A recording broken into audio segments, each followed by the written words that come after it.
Jean-Luc Pic, c'était la dernière fois, était venu le 9 mai 2012 et il avait promis de revenir nous reparler du vieillissement cérébral. Donc le voici, il est maintenant professeur en neurosciences émérite. Voilà. Et il va nous parler du vieillissement du cerveau et des pathologies, et plus particulièrement de la maladie d'Alzheimer. Donc nous sommes vraiment très très attentifs. Je lui laisse la parole. On peut mettre plus fort? Oui. Plus fort? Vous entendez pas? Non. C'est peut-être de la musique. Ah, c'est mieux, c'est mieux. On est Alzheimer, donc il faut parler de...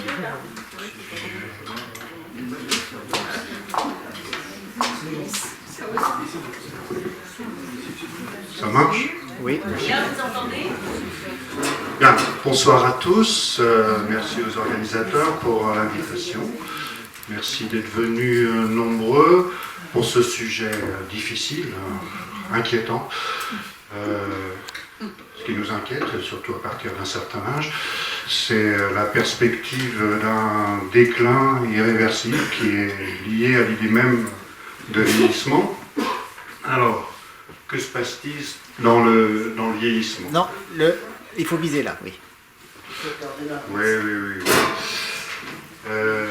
Si on regarde deux photos de David Lynch, nous n'avons aucun mal à voir que le David Lynch âgé, c'est celui de droite, en nous basant surtout sur les modifications de la peau, plus ridée, plus affaissée, et même si on peut trouver que le visage de David Lynch âgé est plus intéressant, eh bien, si le micro le permet. Si, mais D'accord.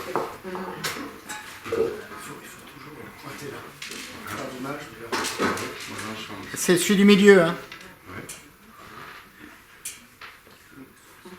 Oui. Si on pratiquait une coupe de peau dans la joue de David Lynch, on verrait que l'épiderme de David Lynch âgé, c'est ce qui est en rouge foncé, est aplati, est atrophié, donc ça remplit moins efficacement son rôle de barrière contre l'environnement, avec pour conséquence une sensibilité accrue aux infections. Des virus peuvent rentrer, et puis une déshydratation exacerbée, de l'eau peut sortir, puis on voit que dans le derme, il y a aussi des lacunes de fibres, collagène, élastine, donc une peau qui est plus fragile, moins souple, donc dégradation fonctionnelle. Alors on pourrait dire la même chose pratiquement, hélas, de tous les organes. Si on faisait une coupe dans la cuisse de David Lynch.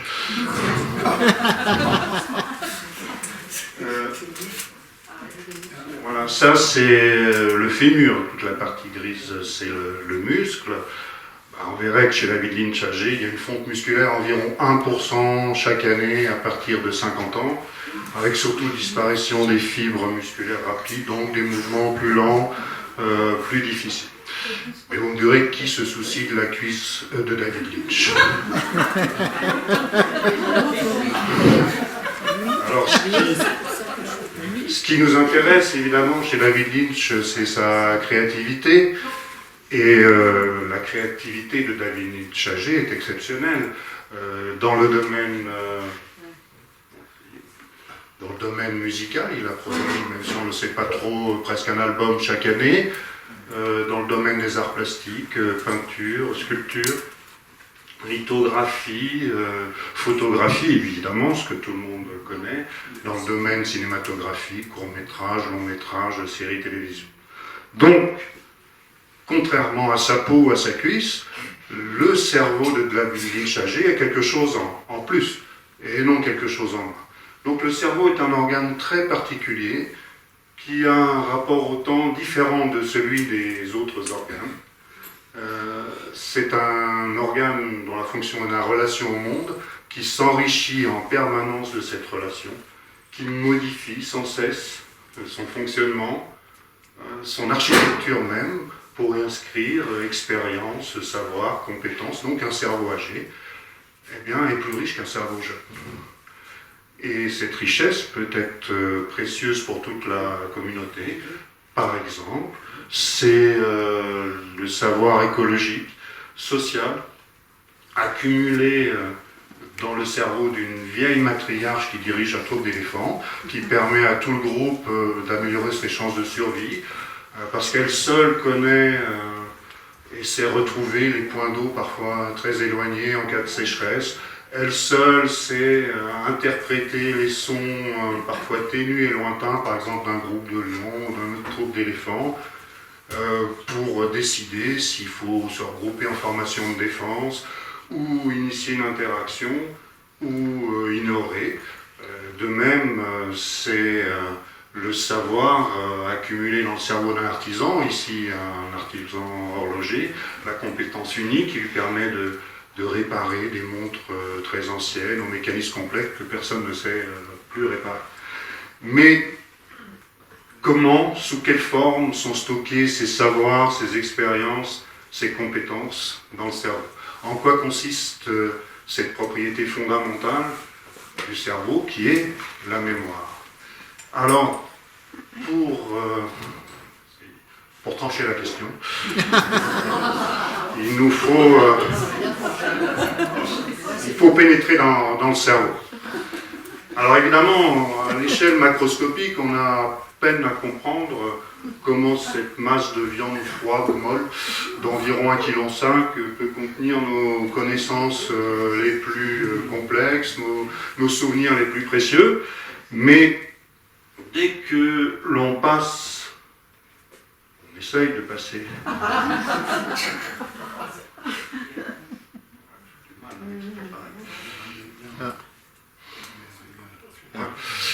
Dès qu'on passe à l'échelle microscopique, alors de cette masse de chair flasque jaillit alors tout un univers prodigieux, une forêt neuronale qui est composée chez chacun d'entre nous d'environ 86 milliards de ces cellules très particulières qu'on appelle neurones. Alors je vais m'attarder quelques instants sur les neurones. Ici, vous avez un des premiers dessins de neurones réalisé à la fin du 19e siècle à partir d'une observation microscopique par un des pères des neurosciences, un espagnol, Santiago Ramón y Cajal, prix Nobel en 1906, qui rêvait d'être artiste peintre et qui a réalisé des dessins magnifiques de cerveau vus au microscope. Ici, c'est un vrai neurone coloré en fluorescence verte qui permet de voir bien ses caractéristiques, c'est l'existence de tous ces prolongements. Alors, ce dessin très simplifié permet de voir qu'il y a deux types de prolongements sur un neurone. Des prolongements tout au cours du corps cellulaire, qui sont fins, ramifiés, c'est ce qu'on appelle des dendrites, ici, et qui constituent en quelque sorte l'antenne collectrice du neurone, par lesquelles il reçoit les messages. Les oreilles du neurone, en quelque sorte. Et puis un prolongement plus épais, plus fin, plus épais, plus long plutôt, vous le revoyez ici, qu'on appelle l'axone, et là c'est la zone émettrice. Par où donc le neurone émet des signaux, la bouche du neurone si vous voulez. Alors quel type de signaux? Je pense que vous savez tous qu'il s'agit de signaux électriques. Ici vous avez aussi un neurone, l'axone. Si on branche une électrode sur un axone et qu'on le relie à un écran, on peut voir passer un bref signal électrique sous forme de variation de potentiel qui peut se propager du point de départ de l'axone jusqu'à son extrémité. Et les neurones sont capables d'émettre des trains de potentiel d'action comme ça, à des fréquences variables. On peut même éventuellement les entendre si on branche des haut-parleurs sur les électrodes. On entend des bip bip bip à des fréquences variables. Donc vous imaginez qu'en ce moment, dans l'espace contraint de votre boîte crânienne, vous avez 86 milliards de neurones qui émettent des bip bip et qui dialoguent ensemble. Donc, énorme cacophonie, inaudible pour nous heureusement, mais énorme surtout possibilité d'échange d'informations. Alors, comment le signal électrique est transmis d'un neurone à l'autre? Alors, Ramón y Cajal est le premier à avoir dit que en fait, les neurones ne se touchaient pas. Ils étaient séparés par un tout petit espace. Du coup, le signal électrique ne peut pas passer directement d'un neurone à l'autre. Alors, comment fait-il? Eh bien, pour répondre à la question, il faut regarder cette zone de contact entre l'extrémité d'un axone qui est un peu renflé, ce qu'on appelle le bouton synaptique, et puis le dendrite de l'axone suivant. Alors, ça, c'est une synapse. Que se passe-t-il? Très grossi. Quand vous avez le signal électrique qui arrive à l'extrémité de l'axone du neurone 1, donc la zone renflée, le bouton synaptique, ça déclenche la sécrétion de ces petites molécules qui sont sous forme de petits triangles ici rouges, qui étaient stockés dans des vésicules qu'on appelle neuromédiateurs. Alors je pense que vous connaissez, enfin certains d'entre vous, des noms de neuromédiateurs. Si je vous dis dopamine, GABA, peut-être pas, sérotonine, voilà, ce qui est même le titre d'un roman de Michel Houellebecq, donc c'est passé dans le langage commun. Donc ces petits neuromédiateurs traversent l'espace qui sépare deux neurones, la fente synaptique, se fixent sur les récepteurs qui sont en face. Ces récepteurs vont entraîner des modifications électriques qui, s'ils dépassent un certain seuil, vont générer un potentiel d'action dans le neurone B. Ça veut dire qu'en fait le message peut passer ou ne pas passer. Il y a des synapses peu efficaces, moyennement efficaces ou très efficaces.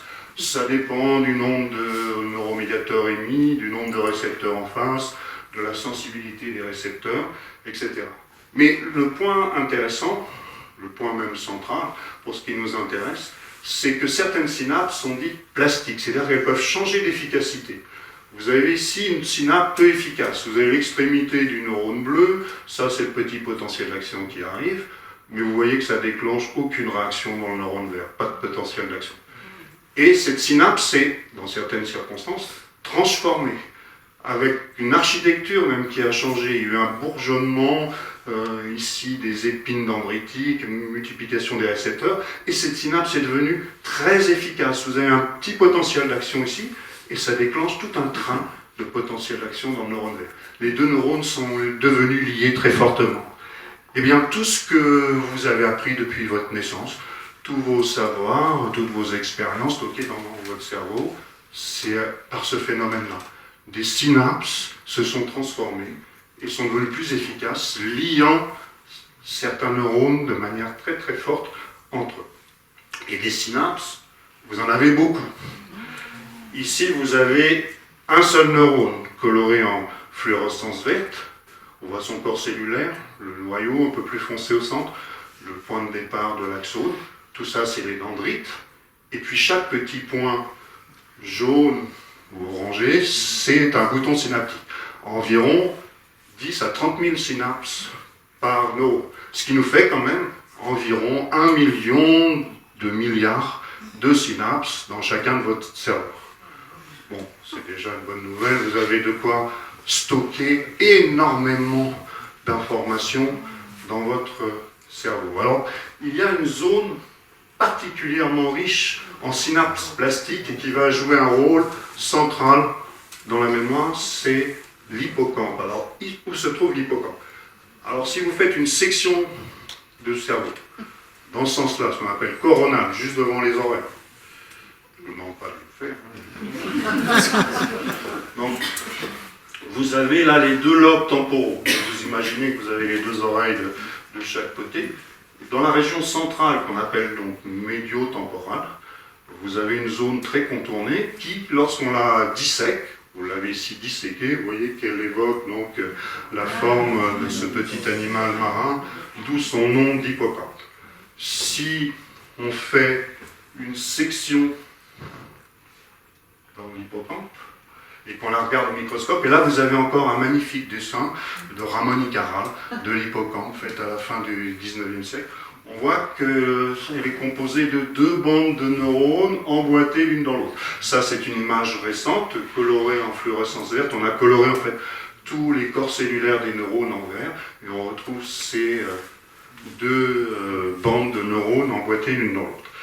Alors, comment l'hippocampe agit dans le processus de mémorisation? Alors, on va prendre un exemple concret. Une scène mémorable. Par exemple, un premier dîner en tête-à-tête amoureux dans un grand restaurant. pendant que vous vivez cette scène, vous avez toute une série de modules qui s'allument dans votre cortex. Par exemple, le module qui va traiter les visages, qui monopolise toute votre attention éblouie dans ce cas-là. Et puis, par exemple, celui qui traite de la musique, je vais parler de violonistes dans le fond du restaurant, celui qui traite les couleurs, à dominante jaune et bleue ici, celui qui traite de l'organisation spatiale de l'environnement, c'est-à-dire aussi bien la localisation du restaurant dans la ville que la disposition des tables dans le restaurant, etc., etc. Mémoriser cet événement, ça veut dire associer entre eux tous ces éléments qui sont disparates pour former un tout cohérent. Ça suppose créer des liens, des ponts entre ces éléments. Et ces ponts, ces liens, vont se créer dans l'hippocampe. Tous ces modules qui sont actifs et qui sont représentés de manière simplifiée par ces cercles ici, vont envoyer de manière convergente, synchronisée, des messages vers l'hippocampe, en bleu ici, et vont exciter certains neurones. Et tous les neurones qui sont coactivés, donc de manière synchronisée, vont avoir les synapses qui relient ces neurones se modifier, devenir très efficaces, de sorte qu'ils vont former un ensemble cohésif. C'est le groupe rouge. Votre souvenir, c'est ça. Le souvenir, dans votre hippocampe, c'est ce groupe de neurones cohésifs rouges. Alors des semaines, des mois, des années plus tard,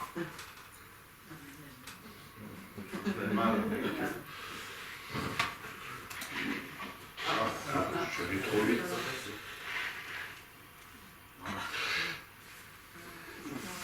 Ce souvenir existera toujours. Alors là, en rouge, ça veut dire que c'est le moment où le souvenir se forme, les neurones rouges sont actifs, mais ensuite, ce souvenir existera à l'état dormant, là, les neurones sont représentés en rose pâle, et toujours sous forme de groupe cohésif, ce qui veut dire qu'il suffira d'un indice de réveiller un des membres du groupe pour que tout le groupe s'active. Par exemple, vous entendez à la radio la musique qui a été jouée ce soir-là, ça va rallumer un des neurones et du coup tous les neurones de l'hippocampe vont s'activer et cet hippocampe va cette fois envoyer des messages divergents pour essayer de réactiver tous les modules de votre cortex qui étaient actifs pendant que vous aviez vécu cette scène. Donc se remémorer un événement, c'est rétablir une approximation de l'activité de votre cortex telle qu'elle existait au moment où vous avez vécu la scène. Bien. Alors, ça veut dire que dans un cerveau âgé, dans l'hippocampe d'un cerveau âgé, vous avez évidemment des milliers et des milliers de ces groupes cohésifs que j'ai représentés ici par des couleurs différentes, le groupe rouge, le groupe vert, etc., qui correspondent à la base neuronale de milliers et de milliers de souvenirs.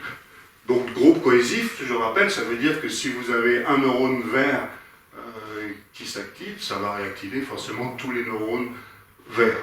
Alors, il y a des neurones qui appartiennent à plusieurs groupes. Par exemple, donc celui-là, il est rouge et vert. Par exemple, dans ce fameux dîner là, dont je vous ai parlé, un des éléments du souvenir, c'est le goût d'un café au parfum anisé qu'on vous avait servi à la fin du repas. Mais ce même café, on vous l'a servi lors d'un voyage en Sicile 2 ans plus tard. Et du coup, eh bien, ça va réactiver aussi le groupe vert. C'est comme ça que vous voyagez dans votre cerveau, de souvenir en souvenir, que votre esprit peut vagabonder donc, de cette façon en rallumant toute une série de groupes de neurones. Alors ce que je vous montre ici, c'est un cerveau âgé, donc beaucoup plus riche qu'un cerveau jeune. Beaucoup plus riche en ce... Bon, alors vous allez me dire, il charrie quand même un peu, parce que évidemment, le vieillissement, là je vous en présente le versant positif, mais on n'en parle jamais de ce versant positif. Or il existe. Il est très très important, alors je vais dire quand même quelques mots des versants négatifs. Donc un cerveau, je vais essayer. Non, non. Alors, Le cerveau âgé, il est plus riche, mais, vous en doutez, il y a quand même quelques inconvénients à vieillir, même pour le cerveau. Il est plus lent et moins plastique. Alors pourquoi plus lent? Parce que la plupart de nos neurones, pas tous, ont l'axone qui est représenté ici, entouré par une gaine qu'on appelle la gaine de myéline, en bleu ici, sous forme de manchon. Ici, c'est manchon bleu, séparé par un espace libre. Et entre autres vertus, ça accélère beaucoup la propagation de l'influx nerveux, du potentiel d'action. Parce que le signal électrique, en fait, il saute d'un manchon à l'autre, enfin, d'un espace entre un manchon et l'autre. Ça l'accélère beaucoup. Dans les neurones qui ne sont pas myélinisés, le potentiel d'action, il avance point par point, c'est beaucoup plus lent. Or, la gaine de myéline se détériore beaucoup avec l'âge. Du coup, le signal nerveux, il se propage à la vitesse d'un promeneur méditatif chez le sujet âgé et à la vitesse d'un sprinter olympique type Usain Bolt chez le sujet jeune. Bien. Alors, autre problème, le cerveau, certes âgé, a stocké beaucoup plus d'informations, mais il a du mal à en stocker, plus de mal à en stocker de nouvelles.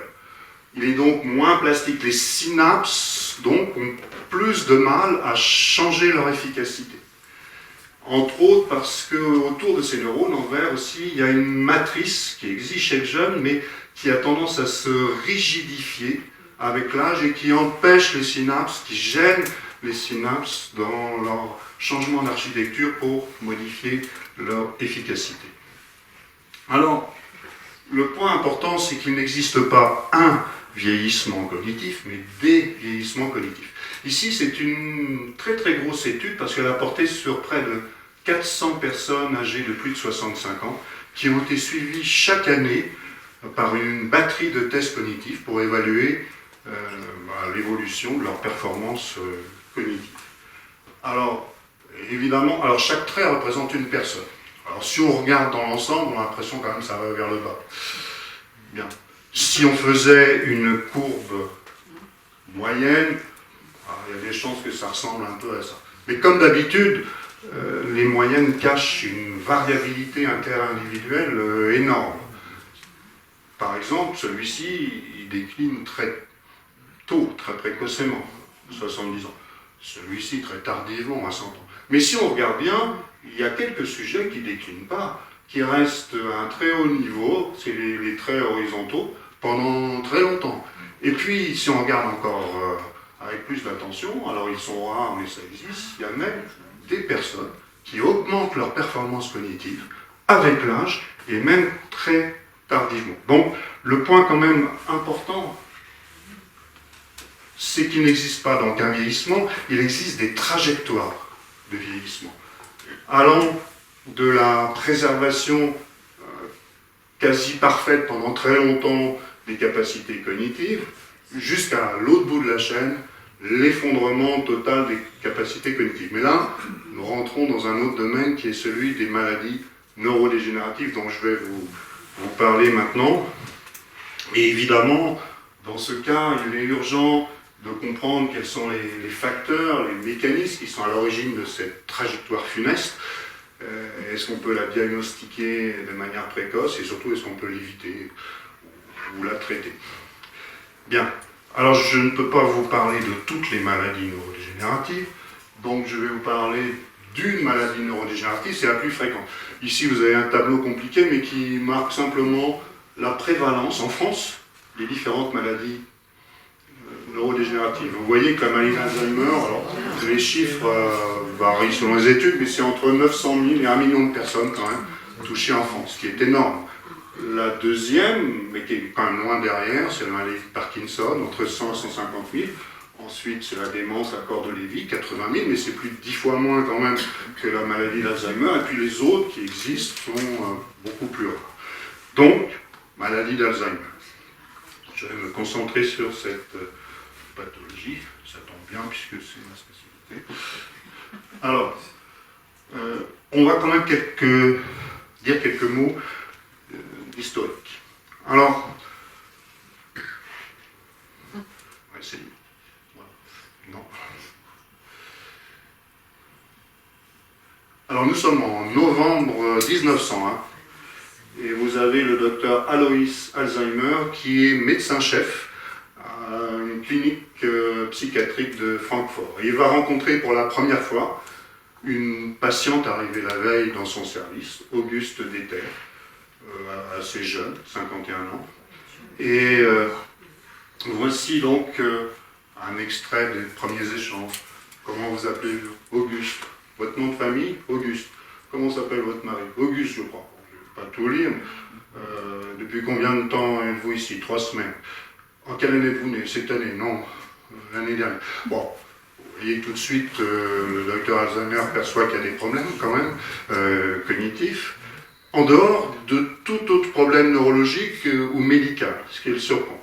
Alors il va poursuivre l'étude de sa patiente plusieurs semaines, mais il va la quitter assez vite parce qu'il va quitter la clinique de Francfort pour rejoindre le département de psychiatrie de l'université de Munich. Alors, on le voit ici, entouré de ses collaborateurs. Et presque 5 années plus tard, et on pourrait dire jour pour jour, puisque nous sommes le 8 avril, exactement il y a 119 ans, il apprend la mort de sa patiente Auguste Deter. Et il demande qu'on lui envoie et le dossier médical et son cerveau. Alors dans le dossier médical, il retrouve ce qu'il avait déjà perçu, c'est-à-dire des troubles cognitifs, perte de mémoire, désorientation, troubles de la lecture et l'écriture. Notons aussi quelques troubles d'ordre psychiatrique, délire de persécution, hallucination. Et dans son cerveau, qu'il va étudier pendant plusieurs mois, il décrit pour la première fois 2 types d'anomalies. D'une part, dans son cortex, ici, vous avez la vraie plaque d'Auguste Deter, qui a été retrouvée seulement il y a quelques années, égarée dans un vieux tiroir de l'université de Munich. Et vous avez dans son cortex, à toutes ces taches noires, c'est pas normal. Ce sont des dépôts. Il va appeler ça des dépôts miliaires, ça lui fait penser à des petits grains de mil qui seraient déposés dans son cortex. Et à l'intérieur de neurones, et là, ce sont les propres dessins du docteur Alzheimer. Le corps cellulaire de neurones, il décrit un amas de fibrilles, un entrelac de fibrilles à l'intérieur des neurones. 2 anomalies jamais vues. Alors il est excité parce que ça renforce son hypothèse principale qui est que toutes les maladies mentales, psychiatriques, auraient pour origine une affection du cerveau. Bien. Alors tout excité, il présente à l'automne ses résultats dans un colloque dans le sud de l'Allemagne. Et là, déception, c'est le bide total. Et aucune question après son intervention, 0 commentaire. Il est vrai que tous ses collègues psychiatres et neurologues attendaient avec impatience, je fais une petite digression, mais la communication suivante qui portait sur le cas d'un jeune homme de 22 ans, fétichiste absolu de la chaussure féminine, et par la suite, d'après l'orateur, d'une émotion intense qu'il aurait ressentie à l'âge de 6 ans, quand il aurait vu tout près de la tête de son lit les mignonnes petites chaussures de la servante de la maison montées sur un tabouret. Alors ça a suscité évidemment un débat houleux entre les partisans et les opposants de cette jeune discipline qui était la psychanalyse naissante. Et en tout cas, c'était plus affriolant que des grains de mil dans un cortex. Donc, le docteur Alzheimer, un peu déçu, est revenu chez lui. Il a écrit dans une revue allemande cet article, dont la traduction était à propos d'une curieuse altération de l'écorce cérébrale. Et dans les années qui ont suivi, il a décrit 3 autres cas identiques. Ça veut dire 4 dans toute sa vie. C'est-à-dire avec à peu près le même profil clinique et ces 2 anomalies. Il est mort très jeune, à 51 ans, lui aussi en 1915. Et pratiquement, la maladie d'Alzheimer a été ignorée pendant tout le XXe siècle. Parce que les 4 cas décrits par le Dr Alzheimer étaient des cas de sujets assez jeunes, vous avez vu, à peu près 50 ans. Il appelait ça des démences préséniles. Donc, par la suite, ça a été baptisé, c'est pas lui qui a donné son nom à la maladie, ça a été baptisé maladie d'Alzheimer. Mais si on regarde le nombre de publications scientifiques sur la maladie d'Alzheimer entre l'époque d'Alzheimer, donc 1910, vous voyez que c'est vite pendant tout le XXe siècle. On commence à s'intéresser à partir des années 90, et surtout finalement ces 20 dernières années.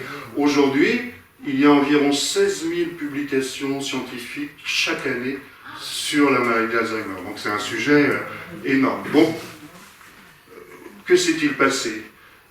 Pourquoi on ne s'y est pas intéressé pendant tout le XXe siècle pratiquement? Parce que, je vous l'ai dit, on pensait que c'était une maladie extrêmement rare, cet effondrement cognitif chez les personnes de 50 ans. Alors on savait bien qu'il y avait des sujets beaucoup plus âgés qui avaient aussi un effondrement cognitif, mais en fait on considérait que c'était normal, ça valait pas le coup de s'y intéresser. Et si je vous montre une image d'Épinal de la fin du 19e qui représente les degrés des âges, bon, je ne vais pas tout décrire, vous avez par exemple l'âge de maturité à 40 ans, à 50 ans c'est l'âge de la discrétion, il faut commencer à être discret à 50 ans, et puis le dernier âge c'est l'âge de l'imbécilité. Donc le terme normal de la vie, c'était de finir imbécile. Donc ça valait pas le coup de s'y intéresser plus que ça. Alors quand même, à la fin du XXe siècle, certains ont cherché à regarder dans le cerveau de ces personnes très âgées qui avaient des déficits massifs, cognitifs. On a retrouvé les mêmes lésions qu'Alzheimer. Donc on est passé d'une maladie extrêmement rare à une maladie extrêmement fréquente, puisqu'aujourd'hui on estime qu'il y a environ 50 millions de personnes sur la Terre touchées par la maladie d'Alzheimer. Donc un changement complet de conception à propos de cette maladie. Alors, que se passe-t-il dans le cerveau des malades d'Alzheimer? Alors d'abord, la première chose, c'est l'atrophie. Là, vous avez donc deux cerveaux âgés, l'un sain, l'autre atteint d'Alzheimer. Vous voyez que l'atrophie est très visible. C'est encore plus visible vu du haut. On voit très très bien le creusement des sillons corticaux, ce qui montre la perte de matière cérébrale chez les patients Alzheimer. Alors évidemment, cette image n'est obtenue qu'après la mort, avec prélèvement du cerveau. Et aujourd'hui, avec les techniques d'imagerie, on peut mesurer l'atrophie du vivant des sujets. Alors là, les zones atrophiées sont en rouge. Là, c'est un sujet Alzheimer débutant. On voit que l'atrophie concerne d'abord, toujours, le lobe temporal. 1 an et demi plus tard, vous voyez que l'atrophie quand même a gagné et ça atteint notamment le lobe frontal. Bien. Alors, cette atrophie donc touche surtout, j'ai dit, le lobe temporal, mais notamment la région médio-temporale. Et vous l'avez vu tout à l'heure, dans cette région médio-temporale se cache l'hippocampe. Là, vous avez une coupe coronale d'un sujet âgé sain, vous avez son hippocampe, et là, d'un Alzheimer, il y a un trou à la place de l'hippocampe. L'hippocampe, vous en avez un petit lambeau encore qui reste ici. Donc, si vous vous souvenez de ce que je vous ai, parce que j'espère que je vous ai raconté tout à l'heure, sur le rôle central de l'hippocampe dans la mémoire, vous comprenez que le symptôme majeur premier de la maladie d'Alzheimer, c'est la perte donc, de mémoire. Et si on regarde l'hippocampe en coupe, tout à l'heure vous vous souvenez peut-être que je vous ai montré que c'était deux bandes de neurones emboîtées l'une dans l'autre. Là il y a une bande de neurones, chaque petit point noir est un neurone, mais vous voyez que là les neurones, ils ont quasi disparu, il y a des gros trous, c'est encore plus visible ici. Donc, en fait, c'est pas seulement que les souvenirs sont inaccessibles, mais vous avez qu'il y a en fait une mort neuronale massive dans l'hippocampe, donc les neurones qui servent de base, de substrat neuronal à la mémoire ont disparu. Donc les souvenirs sont effacés. Donc on a beau faire des efforts pour susciter les rappels, eh bien ça marche mal. Donc vous comprenez pourquoi le symptôme central de la maladie d'Alzheimer est la perte de mémoire. Alors qu'en est-il des lésions décrites par le docteur Alzheimer un siècle avant? Vous retrouvez les plaques séniles, les fameux dépôts miliaires en grains de mille du docteur Alzheimer. Donc c'est ces grosses taches noires que vous voyez. les petits points noirs, c'est les neurones. Donc entre les neurones, vous avez des dépôts énormes qu'on appelle donc plaques séniles. Alors si on regarde en fort grossissement une plaque sénile, avec une autre coloration ici, vous avez une substance ici qui forme donc un gros dépôt, et tout autour en couronne ici, c'est des neurones en dégénérescence. Ce qui montre que la plaque doit être toxique parce que les neurones autour dégénèrent. Ici, vous avez le schéma qui correspond. On a une plaque, une substance qui était au départ inconnue, donc qui est restée pendant tout le XXe siècle, et puis tout autour des neurones qui dégénèrent. Alors cette plaque sénile, on l'appelle aussi plaque amyloïde. Alors pourquoi? Parce que amyloïde, ça veut dire que ça ressemble à de l'amidon. C'est simplement que ça prend les mêmes colorants que l'amidon. Évidemment, c'est pas de l'amidon. L'amidon, c'est une substance végétale. Dans le pain ou dans les pâtes, ça serait étonnant d'avoir des grains d'amidon dans le cerveau quand même. Donc ce n'est pas de l'amidon, mais ça prend les mêmes colorants. Alors, quelle est la nature chimique? Ça a été une des premières avancées à la fin du XXe siècle. Quelle est la nature chimique de ces dépôts, de cette substance? En fait, il s'agit d'un agglomérat, non pas d'amidon donc, mais de petites protéines. Alors je ne sais pas si tout le monde sait ce que c'est qu'une protéine. Une protéine, disons, c'est une molécule qui est construite comme un collier de perles, chaque perle étant un acide aminé. Classiquement, quand ça fait moins de 50 acides aminés, donc il y a un collier de moins de 50 perles, on parle d'un peptide, mais c'est la même chose chimiquement, ça veut dire petite protéine, tout simplement. Donc en fait, les plaques séniles, ou plaques donc, amyloïdes, sont des amas, des agrégats insolubles de petits peptides amyloïdes qui font une quarantaine d'acides aminés. Mais en fait, dans chaque plaque, vous en avez des centaines de milliers. Donc ça forme des énormes plaques. Et ces plaques vont se propager progressivement au cours de l'évolution de la maladie, en commençant par la surface. Donc là, plus c'est rouge en allant vers le noir, plus il y a de plaques séniles. Au départ, c'est juste le cortex, la surface, donc l'écorce cérébrale. Et vous voyez que non seulement il y en a de plus en plus, mais ça gagne la profondeur, et à la fin, ça atteint même les zones très profondes, le tronc cérébral et le cervelet. Vous trouvez des plaques séniles aussi. Alors, d'où viennent ces plaques séniles? D'où viennent ces peptides qui composent ces plaques séniles? En fait, ce petit peptide qui était représenté en vert tout à l'heure, ce n'est qu'un fragment d'une énorme protéine, parce que là, elle fait presque environ 700 acides aminés, tout à fait normal, qui traverse la membrane d'un neurone. Donc là, très schématiquement, ça, en violet, c'est la membrane d'un neurone, ça c'est l'extérieur. Je ne vais pas insister sur cette protéine qui s'appelle l'APPE, c'est un acronyme qui veut dire protéine précurseur de l'amyloïde. Ça n'a pas d'importance, c'est une protéine tout à fait normale, il y en a partout dans nos neurones. Mais comme toutes les protéines, elles s'usent et s'oxydent avec le temps, et toutes les protéines, elles doivent être renouvelées, donc on doit les couper en petits morceaux, puis on en reforme de nouvelles, ça c'est un processus normal. Et en fait, ce peptide amyloïde, ce n'est qu'un déchet encore, en quelque sorte, un fragment de la découpe par des enzymes qu'on appelle sécrétases, mais je ne vais pas insister sur ça. Donc c'est un fragment qui normalement est éliminé, doit sortir du cerveau, et là, il reste à savoir pourquoi, ça s'accumule, ça forme des énormes agrégats dans le cerveau insolubles, toxiques pour les neurones qui les entourent. Bien. Alors, donc ça c'est le résultat. Donc ça c'est une image, vous avez le petit collier de perles et un amas de collier de perles que connaissent les femmes qui rangent très mal.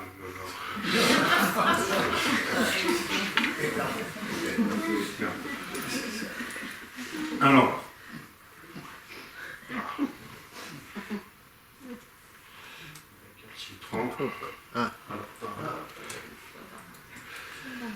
je suis allé trop vite. Voilà. Deuxième anomalie, vous vous souvenez que le Dr Alzheimer avait décrit ces dépôts là, entre les neurones, et puis dans les neurones, des amas de fibrils.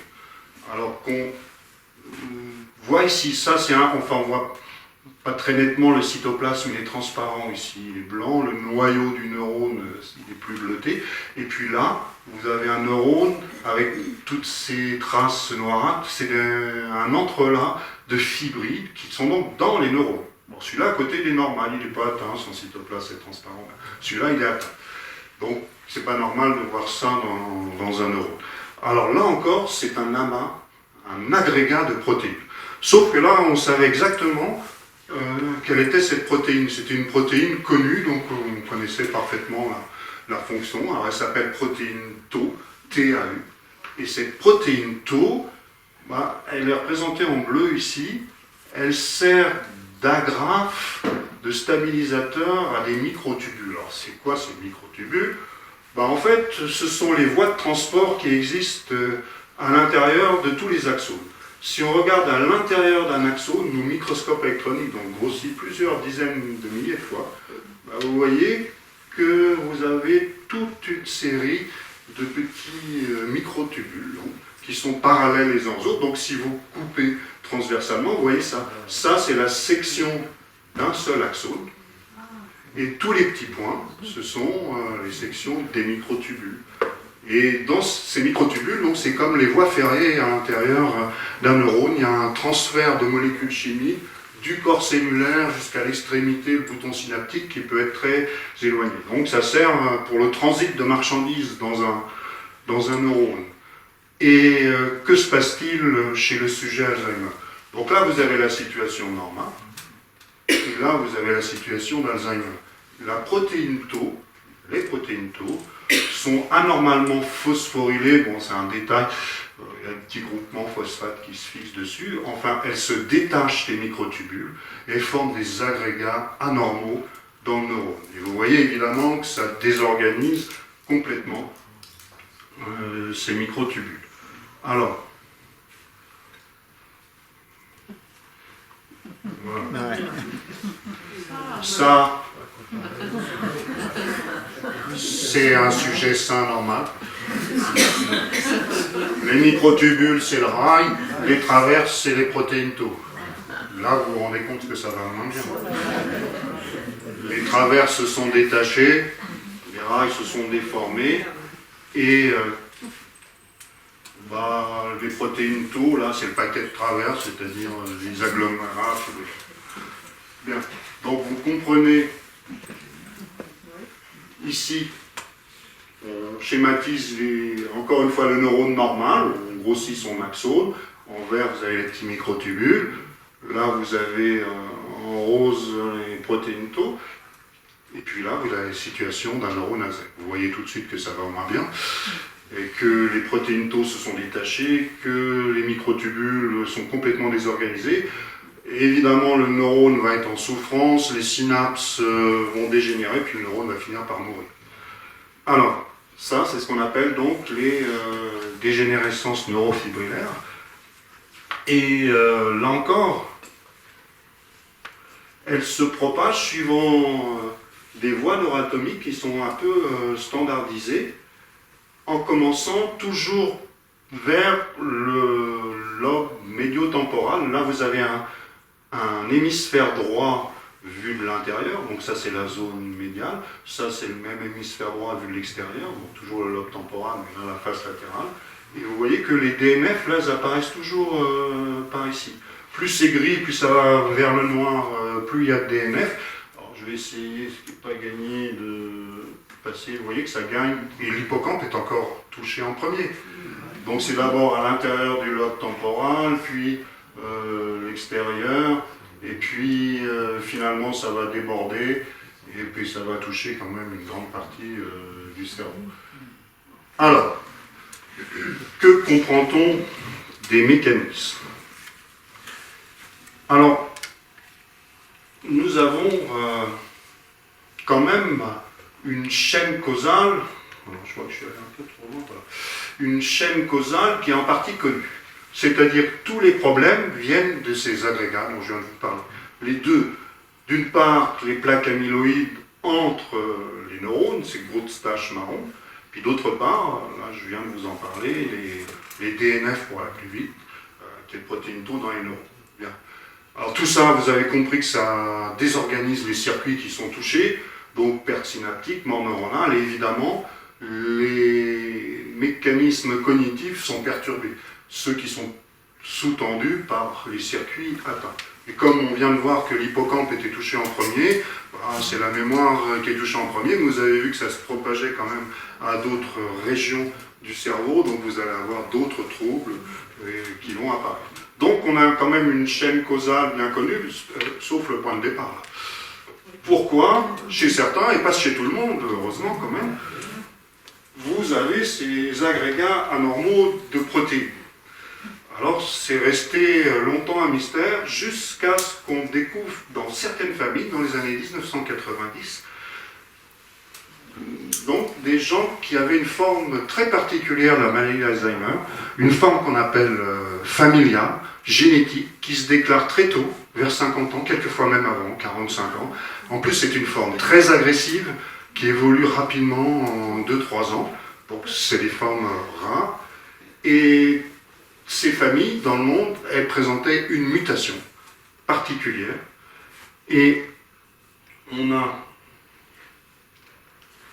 cherché, évidemment, à trouver ces mutations. Et selon les familles, on en a trouvé dans 3 gènes. Alors, certaines familles avaient une mutation, alors c'est ici dans le chromosome 1, je ne vais pas détailler. D'autres familles avaient une mutation dans un 2e gène qui était sur le chromosome 14. Je rappelle, on a 23 paires de chromosomes, ils sont numérotés par ordre de taille. Donc le plus grand, c'est le chromosome 1. Et puis, d'autres familles avaient une mutation sur le chromosome 21. Peut-être que je fais une petite parenthèse vers ça. Il suffit d'avoir une mutation sur un de ces 3 gènes pour avoir en fait la maladie d'Alzheimer. Or, on a cherché à comprendre ce que provoquaient ces mutations, et pour ces 3 mutations, eh bien, ça provoque la même chose, c'est-à-dire l'accumulation de peptides amyloïdes par un surcroît de production de peptides amyloïdes. En fait, toutes ces familles, alors en plus, donc, c'est des formes génétiques dites dominantes, c'est-à-dire que ça touche toutes les générations. On a les grands-parents touchés, les parents, les enfants, les petits-enfants. Donc, c'est des formes quand même heureusement rares. Et c'est à l'origine de la théorie qu'on a appelée la théorie de la cascade amyloïde, parce que le responsable, donc, semble être vraiment la protéine amyloïde. Et donc là, on a une chaîne causale complète. Vous avez la malchance d'avoir une de ces 3 mutations. Vous produisez un excès de peptides amyloïdes. Vous n'arrivez pas à l'éliminer. Ça finit par former des agglomérats dans le cerveau.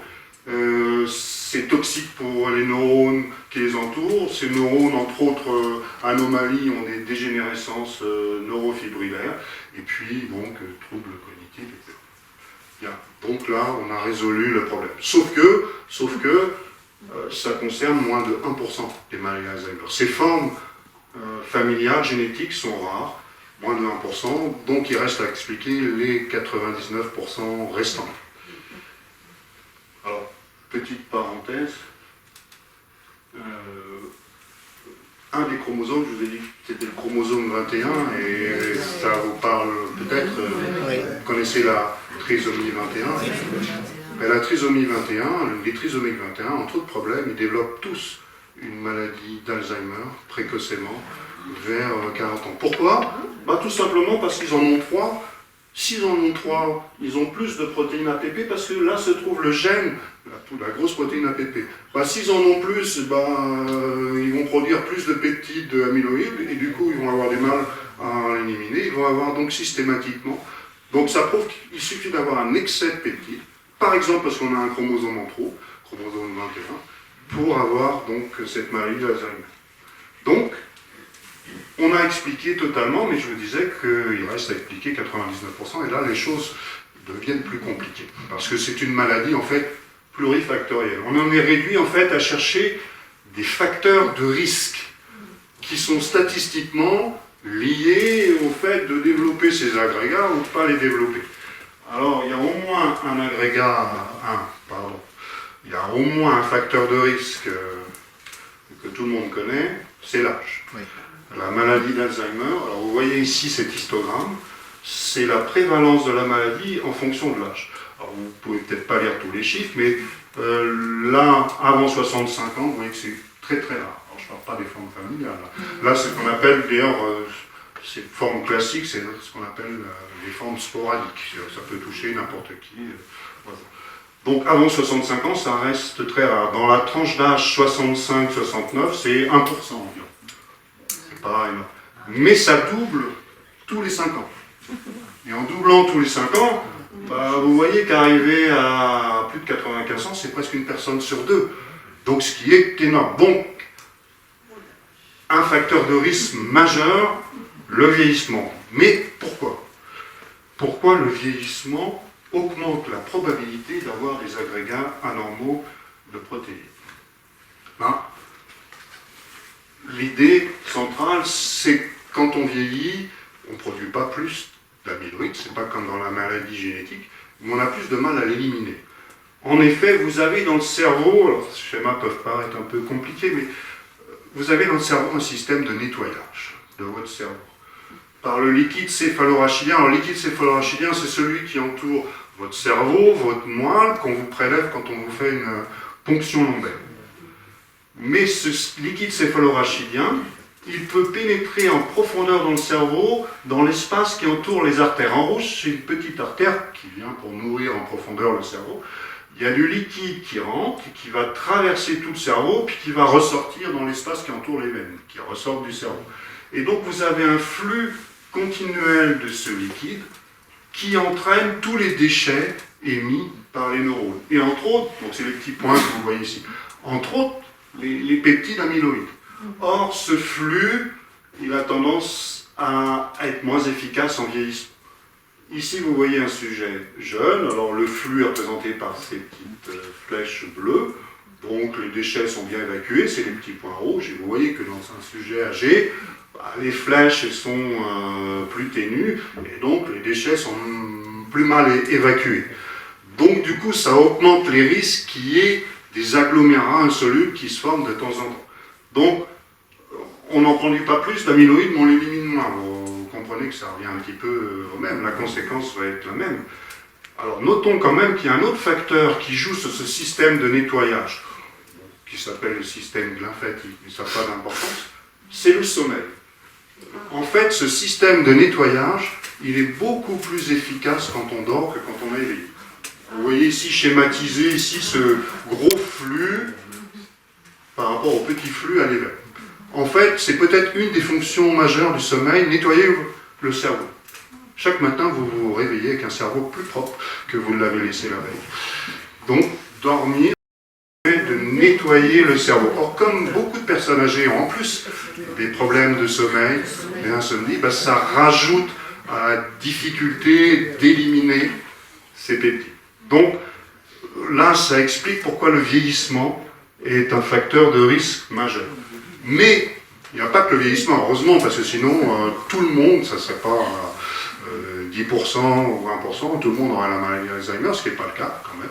Il y a des centenaires qui n'ont pas du tout la maladie d'Alzheimer, qui sont en pleine forme cognitive. Donc ça veut dire qu'il y a d'autres facteurs.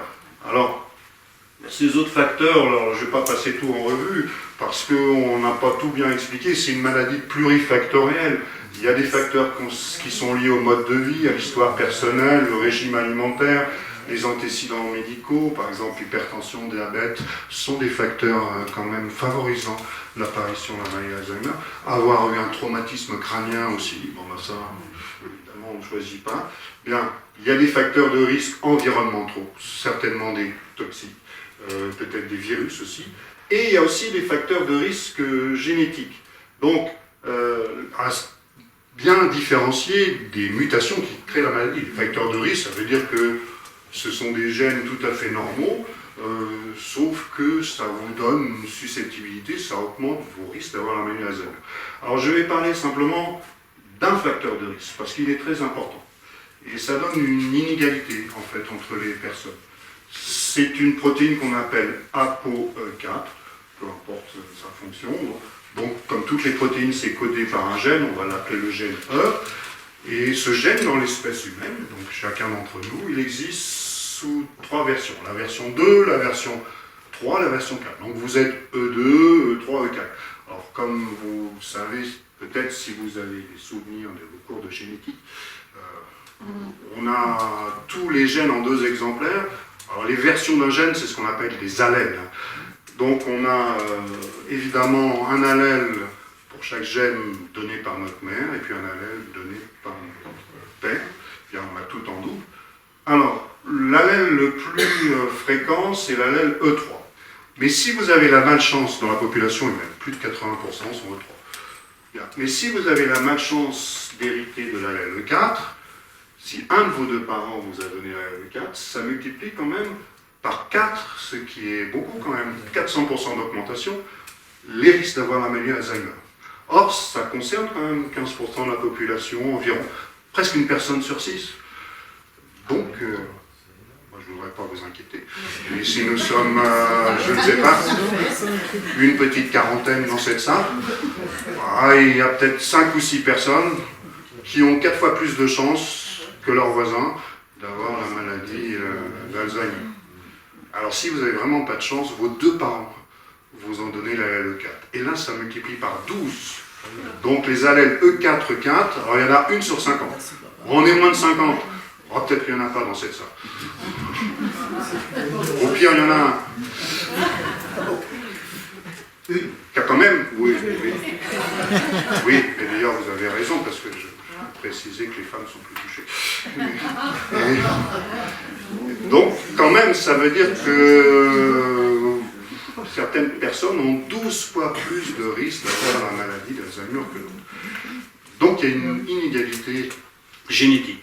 C'est la loterie génétique, notamment à cause de cette allèle. Alors, là, je ne vais pas passer en revue tous les facteurs de risque, tous les facteurs protecteurs. Alors, il y a des facteurs de risque sur lesquels on ne peut pas jouer. Alors là, j'ai levé, la peau E4, je viens d'en parler, vous ne pouvez pas non plus. Le sexe féminin, les femmes sont, sans qu'on sache pourquoi, sont plus touchées que les hommes. Alors, elles sont plus touchées pour 2 raisons. En statistique générale, parce que les femmes vivent plus longtemps que les hommes. Donc, il y en a déjà plus que les hommes. Mais même par tranche d'âge équivalente, en pourcentage, les femmes sont plus touchées. Bien. Et puis, il y a quand même des facteurs sur lesquels, socialement, médicalement, on peut agir. Le bas niveau d'éducation. J'ai déjà dit tout à l'heure, l'hypertension et le diabète, il faut les traiter quand même. Ce sont des facteurs de risque importants. Bien, je ne vais pas passer tout en revue, parce que c'est que des liens statistiques. On n'a pas toujours l'explication, en fait, du pourquoi. On a des liens statistiques. Et puis, il y a des facteurs protecteurs. Vous voyez qu'il y a beaucoup de facteurs protecteurs qui sont liés, en fait, au degré d'activité de votre cerveau. Au niveau d'éducation, réseau social développé, l'activité de loisirs. Donc là, je vous donne une remarque. Ben oui. Alors le vin rouge, je rappelle que c'est pas l'alcool, hein, parce que l'alcool c'est bourré. Le vin rouge. Bon, mais c'est des liens statistiques. Hein. Donc comme vous venez quand même aux séances de l'université populaire, ça veut dire que vous êtes là. Voilà, j'ai quand même une petite note. Alors, je vais passer maintenant au diagnostic de cette maladie. Alors, il faut savoir qu'en fait, le diagnostic de certitude, il ne peut être fait qu'après la mort du sujet, à condition de récupérer son cerveau, de le couper en morceaux, de le colorer, et de voir les plaques séniles et les DNF. Alors évidemment, c'est difficile d'imaginer que vous rendiez chez le médecin inquiet sur votre déclin cognitif et que vous entendiez dire écoutez, monsieur, madame, je vais attendre votre mort, la récupération de votre cerveau pour faire le diagnostic. En principe, il va vous envoyer par exemple dans un centre mémoire. Et dans ce centre, il y en a un partout en France. Hein. Et on va faire le diagnostic d'après des critères cliniques en faisant passer des batteries de tests, alors par un neurologue ou un neuropsychologue. Bon, il y a toute une série de critères sur lesquels je ne vais pas insister, qui sont standardisés, qui permettent de faire le diagnostic. Mais le point important, c'est qu'il y a quand même beaucoup d'erreurs de diagnostic. Alors selon certaines études, 30% des personnes diagnostiquées Alzheimer par ces méthodes ne sont pas Alzheimer. Alors on peut le savoir, si on récupère leur cerveau, il y a des gens qui sont diagnostiqués Alzheimer, qu'on fait don de leur cerveau à la science, on récupère leur cerveau, 0 plaque sénile, 0 DNF, c'était pas Alzheimer. Ce qui pose quand même un gros problème, d'une part de prise en charge des patients, puisqu'ils ont pris en charge pour une maladie qu'ils n'ont pas, et d'autre part, et c'est très important pour les essais cliniques, quand on teste des traitements, si vous essayez un traitement contre une maladie et vous le testez sur des gens qui n'ont pas cette maladie, vous comprenez que ça ne va pas bien marcher. Donc le diagnostic est quelque chose de très très important et de pas évident. Alors il peut être amélioré par des IRM, en regardant ce dont je vous ai parlé tout à l'heure, notamment s'il n'y a pas une atrophie de l'hippocampe. Mais le problème, c'est qu'en fait, l'atrophie de l'hippocampe, elle est visible surtout quand même à un stade assez avancé. En début de maladie, c'est pas toujours bien visible. Donc, ça peut quand même rendre plus fiable le diagnostic, mais c'est pas parfait quand même. Alors, un progrès considérable a été réalisé en étant capable de doser, de mesurer dans le liquide céphalorachidien ces deux protéines funestes que vous commencez à connaître, l'amyloïde et la protéine tau. Donc ça augmente beaucoup la fiabilité, mais ça nécessite une ponction lombaire. Vous voyez que c'est difficilement quand même généralisable parce que c'est quand même un geste technique d'abord complexe, qui est invasif, douloureux, et surtout sur une population qui peut être très âgée et fragile, c'est quand même compliqué. Mais c'est quand même un progrès. Alors un autre progrès encore plus considérable a été réalisé, c'est la capacité à détecter l'amyloïde, cette fois directement dans le cerveau du sujet, de son vivant, ce qui est mieux. Alors, grâce à la mise au point d'un marqueur radioactif, qui est ici, peu importe la formule chimique, qu'on injecte donc en intraveineuse au sujet, et qui va se fixer temporairement s'il y a de l'amyloïde dans le cortex. Là, vous voyez un sujet Alzheimer. Quand c'est rouge, foncé, jaune, dans le cortex, c'est qu'il y a de l'amyloïde. Celui-là, on peut dire, il est Alzheimer. Celui-là, c'est un sujet sain. Alors, plus intéressant, c'est ces 4 sujets. Ces 4 sujets, ils ont à peu près le même âge. Tous, ils sont entre 75 et 80 ans. Alors, celui-ci, à gauche, il est en pleine forme cognitive, il est normal. On lui fait... Alors, ça nécessite quand même, je ne vais pas préciser, une technique d'imagerie particulière qu'on appelle tomographie par émission de positons, pour aller vite la tête, qui est quand même inaccessible à la population générale. Il y a très peu d'appareils, c'est très cher, donc c'est réservé à la recherche, aux essais cliniques, mais c'est pas possible pour la population générale. Alors toujours est-il, celui-ci, il était sain cognitivement, il n'a pas d'amyloïde. Alors celui-ci, vous êtes capable de le reconnaître, de faire le diagnostic tout seul maintenant. Quand vous voyez ça, c'est mauvais signe, le cerveau est bourré d'amyloïde. Plus intéressant, ces deux-là. Ils ont le même âge à peu près. Et ils ont le même niveau cognitif. C'est un léger déclin cognitif. Donc ils vont consulter, ils ont un petit problème, ils ne sont pas diagnostiqués dément. Mais on fait une tête pour ces deux-là. Celui-ci, il a 0 plaque sénile. Et celui-ci, il est bourré de plaques séniles, donc d'amyloïde dans son cerveau. Donc celui-ci, on peut dire que dans 1 an, dans 2 ans, il va basculer dans la démence Alzheimer. Puis celui-ci, il n'a pas de raison d'évoluer, il a un petit déclin lié à l'âge. Bien. Donc vous voyez que là, ça permet de différencier quand même des sujets qui sont identiques du point de vue clinique. La clinique ne donnerait rien. Quand on fait passer les tests, on verrait la même chose. Mais là, évidemment, on voit une différence flagrante. Alors, vous me direz, c'est très bien, mais si on ne peut pas l'utiliser pour la population générale, c'est embêtant. Alors, ça a permis quand même de faire des gros progrès dans la compréhension de la maladie, notamment dans l'évolution temporelle. Alors là aussi, j'espère pas vous démoraliser en vous inquiétant, mais on s'est aperçu, en fait, grâce à cette technique que je viens de vous présenter, que le dépôt amyloïde dans le cortex, en fonction du temps, il se passe des années et des années avant qu'on ait les premiers signes cognitifs. Donc ça commence par des dépôts de plaques amyloïdes. Quelques années après, on a les DNF, dont je vous ai parlé.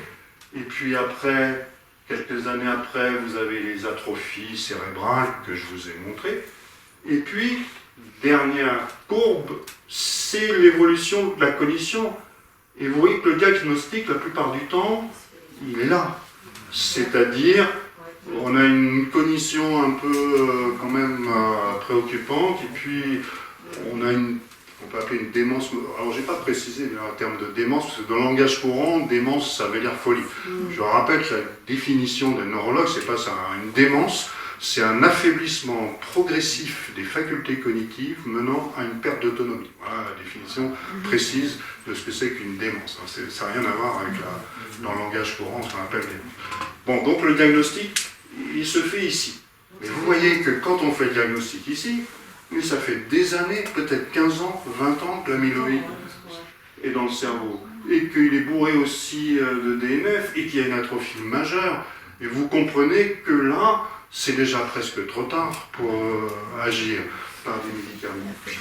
L'idéal, évidemment, alors donc c'est quand même, j'insiste, un point très important. Ça veut dire que avant un déficit cognitif, il peut se passer 15 ans, voire 20 ans, pendant que tout doucement dans votre cerveau s'accumulent ces deux protéines toxiques. Donc la maladie de l'Alzheimer est précédée, enfin les signes cliniques, par une longue phase muette, asymptomatique. Donc vous avez 60 ans ou 55 ans, vous êtes en pleine forme, et peut-être que ça accumule dans votre cerveau à bas bruit, c'est amyloïde, et que 15 ans plus tard, 20 ans, vous aurez maladie d'Alzheimer. C'est pas très gai ce que je vous dis, mais... Alors, je vais quand même finir là pour le diagnostic sur une note optimiste, c'est que l'idéal, évidemment, ce serait de faire un diagnostic précoce quand il n'y a pas trop de dégâts dans le cerveau. Pour l'instant, on n'en a pas vraiment, mais très bientôt on en aura.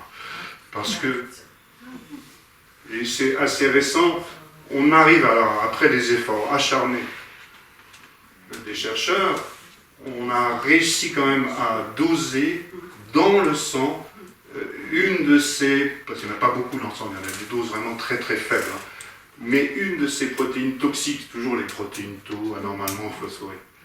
Et là, il y a beaucoup d'essais qui semblent être validés, ce qui veut dire que peut-être dans les mois qui viennent, peut-être dans 1 an ou 2 ans, un simple test sanguin suffira pour diagnostiquer. Alors, on peut très bien imaginer, alors je ne sais pas combien de temps ça va demander pour être mis en place, mais peut-être dans pas longtemps, on décide, alors ça sera à l'échelle de chaque pays décidé, qu'à partir de 60 ans, tous les ans, on vous fait une petite prise de sang, et puis on dose s'il y a cette protéine tau, anormalement phosphorylée. Et évidemment, si on voit ça apparaître, là, on pourra dire, même si vous êtes en pleine forme cognitive, attention, il y a un phénomène pathologique à bas bruit qui se développe dans votre cerveau. Alors vous me direz, ça, c'est intéressant que si on a un traitement. Parce que si vous êtes en pleine forme, on va vous dire, chic, je peux vous dire que dans 15 ans, vous serez un légume, mais par contre, on ne peut rien pour vous. C'est moins sympathique. Alors, je vais finir donc en parlant des traitements. Alors, les approches thérapeutiques. Je vais commencer négativement, mais je vais finir positivement.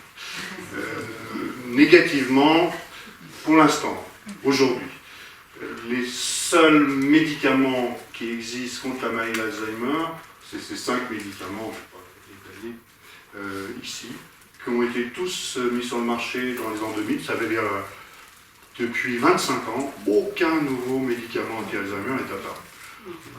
D'autre part, ces médicaments, ce sont des traitements symptomatiques. Ils n'agissent absolument pas sur l'évolution de la maladie, mais ils compensent un peu les symptômes en boostant un peu la cognition. Bien. Mais depuis 2018, les autorités françaises ont décidé de dérembourser ces médicaments. D'une part, parce qu'ils les jugeaient insuffisamment efficaces et trop transitoires en regard des effets secondaires. Vous voyez quand même, nausées, diarrhée, insomnie, vomissements, crampes musculaires, fatigue, anorexie, c'est beaucoup. Donc surtout pour l'effet modéré, si on vous dit une liste de 10 mots et puis on vous dit « Ah ben c'est mieux, vous en retenez 4 au lieu de 3 », mais vous avez tous ces symptômes en même temps, est-ce que le jeu en vaut la chandelle ? Bien, alors ça veut dire que depuis 25 ans, les laboratoires s'acharnent à trouver des traitements qui agissent sur les causes de la maladie. Alors un traitement symptomatique, c'est bien, si on peut en trouver d'autres, c'est bien, mais l'idéal serait de trouver des traitements qui agissent sur la cause. Et vous avez compris que la cause centrale, c'est la protéine amyloïde. Donc on s'acharne à essayer de se débarrasser de cette protéine funeste, l'amyloïde. Et une première idée a été de tenter une vaccination. Alors je rappelle, je pense que tout le monde le sait, mais je rappelle rapidement quand même le principe de la vaccination contre un microbe quelconque. Vous injectez le microbe sous une forme inactive, le corps y réagit lentement, doucement, mais il garde en mémoire cette interaction, et quand vous rencontrez le vrai microbe plus tard, agressif, vous produisez beaucoup d'anticorps, c'est ces petits Y que vous voyez, bon, vous n'attrapez pas la maladie. Alors l'idée a été de tenter une vaccination contre la protéine amyloïde. Et on s'est rendu compte de la possibilité peut-être de faire ça chez l'homme en testant d'abord chez la souris. En 1999, on a eu une première vaccination chez une souris. Ça, c'est une souris Alzheimer, entre guillemets. Alors là, vous voyez en... Bon, ça ne vous parle pas beaucoup, mais c'est une vue au microscope. Là, c'est l'hippocampe d'une souris Alzheimer. Toutes les taches brunes que vous voyez, c'est des plaques séniles. Voilà, les mêmes que chez là. Et là, c'est une souris qu'on a vaccinée. Vous voyez qu'on a nettoyé complètement le cerveau de la souris de ces protéines amyloïdes. Alors évidemment, on s'est dit, on va essayer quand même chez l'homme. En 2008, on a fait un premier essai chez l'homme. Et ça, c'est donc un cortex d'homme, et vous voyez que c'est atteint d'Alzheimer. Maintenant, vous êtes capable de faire le diagnostic vous-même en regardant cette photo. Et toutes ces taches-là, c'est bourré de plaques séniles. Et ça, c'est un sujet vacciné. Donc, on pourrait dire, ça y est, formidable, sauf qu'on a été obligé d'arrêter très vite le traitement parce que le vaccin s'est avéré quand même toxique pour certains sujets qui ont développé des encéphalites, c'est-à-dire des inflammations du cerveau. Bon, si vous traitez Alzheimer et que vous provoquez une encéphalite, c'est pas... Alors, les laboratoires se sont rabattus surtout sur une autre technique, plus simple, c'est-à-dire l'immunothérapie. Au lieu de tenter la vaccination, eh bien, on peut construire, entre guillemets, fabriquer en laboratoire des anticorps spécifiquement designés pour attaquer, détruire la maladie d'Alzheimer. Et là, il suffit de l'injecter au sujet, il suffit, c'est un peu compliqué, mais je ne vais pas rentrer dans le détail, et eh bien, on espère que ça va nettoyer le cerveau de la maladie d'Alzheimer. Alors, depuis des années, les laboratoires produisent ces anticorps avec des noms de médicaments un peu barbares, baninosumab, solanezumab. Ça veut dire toujours le A et le B, c'est pour l'amyloïde bêta, c'est peptide bêta, peu importe. Alors, tout ce qui est en noir, c'est que ça n'a pas très bien marché. Au début, chaque année, il y avait un colloque qui donnait les résultats des essais cliniques. On disait là, encore raté, ça ne marchait pas. Mais depuis 4-5 ans, ça commence à marcher. Le premier qui a marché, c'est l'aducanumab.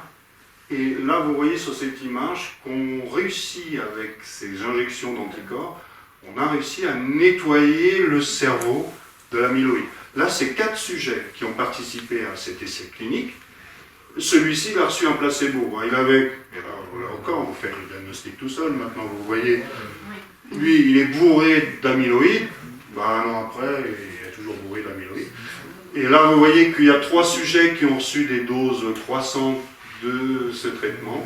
Et vous voyez que ça a nettoyé, plus la dose est importante, le cerveau de son amyloïde. Alors, premier espoir, sauf que... Alors ça, c'est un médicament qui a été validé aux États-Unis, au Japon, pas en Europe, parce qu'on a jugé que les effets cognitifs étaient insuffisants. Mais le suivant, notre laboratoire, le lecanemab, alors là, c'est une nouvelle quand même fraîche, puisque plusieurs journaux en ont parlé, c'est tout récent, c'est le 14 novembre 2024, ça fait 5 mois. Il vient d'être validé par l'Agence européenne du médicament. Non seulement il nettoie quand même le cerveau de l'amyloïde, mais il a quand même un effet cognitif qui a été jugé suffisant. Pour l'instant, le dossier est dans les mêmes... Donc c'est validé au niveau de l'Europe, mais pas encore pour la France. Il faut que la Haute Autorité de la Santé, qui est en train d'étudier le dossier, en ce moment, donne son accord pour une commercialisation en France. Mais peut-être qu'on va l'apprendre dans 15 jours ou dans 2 mois, je ne sais pas, mais c'est quand même imminent. Donc, vous en entendrez parler, forcément, dès qu'il y aura cet accord, parce que depuis 25 ans, il n'y avait aucun médicament, et là, peut-être, il va y avoir un premier médicament. Alors, est-ce que c'est le début de la fin de la maladie d'Alzheimer? Pas tout à fait. Oui, c'est une avancée. Alors d'abord, parce que le déclin cognitif dans cet essai clinique continue quand même. Ça, c'est les résultats de cet essai clinique pour ce médicament qui vient d'être accepté par l'Agence européenne du médicament. Les essais cliniques, ils portent sur 18 mois. Ça, en bleu, c'est la courbe qui montre le déclin cognitif des personnes qui ont reçu le placebo. Et ça, qui ont reçu quand même le traitement. Alors, vous voyez que ça ralentit. Alors il y a quand même un déclin cognitif, mais ça ralentit. Si vous regardez comme ceci, ça veut dire qu'en 18 mois, ils ont gagné 6 mois quand même. Donc, après, on ne sait pas, évidemment, les essais cliniques s'arrêtent à 18 mois. Mais vous voyez que les courbes ont l'air quand même de diverger. Donc il y a quand même un espoir, ça ne supprime pas le déclin cognitif, mais ça agit pour la première fois sur la pente, donc sur l'évolution de la maladie. Ce qui est déjà pas mal.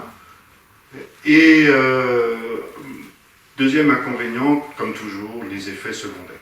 Alors les effets, les effets secondaires, alors ce que les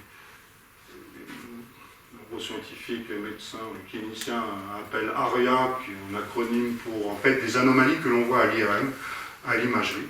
2 types d'anomalies. Les ARIA qu'on appelle E pour œdème, en anglais, sinon ça fait une faute d'orthographe en français. Mais c'est ces taches blanches que vous voyez, qui sont anormales. Donc il y a un peu d'œdème dans le cerveau. Et puis ARIA H pour hémorragie, ces petits points noirs que vous voyez, c'est des micro-hémorragies dans le cerveau. La plupart du temps, c'est asymptomatique. Mais dans quelques cas, ça peut être symptomatique, et dans quelques cas, mais très rares, mais ils existent, ça entraîne quand même des décès. Ça veut dire que si on fait ce traitement, il va falloir surveiller en faisant des IRM très régulièrement pour voir s'il y a... Donc voilà. Alors donc, pas de miracle, mais un espoir. Ça devrait être presque le mot de la fin, mais pour être encore plus positif, je vous montre une dernière image. Ça, c'est tous les médicaments qui sont en cours d'étude contre la maladie d'Alzheimer. Les essais cliniques, vous savez peut-être qu'il y a 3 phases, phase 1, phase 2, phase 3. Phase 3, c'est vraiment contre placebo, en aveugle, pour vraiment juger s'il y a un effet. Et vous voyez qu'il y en a beaucoup, il y en a presque 200.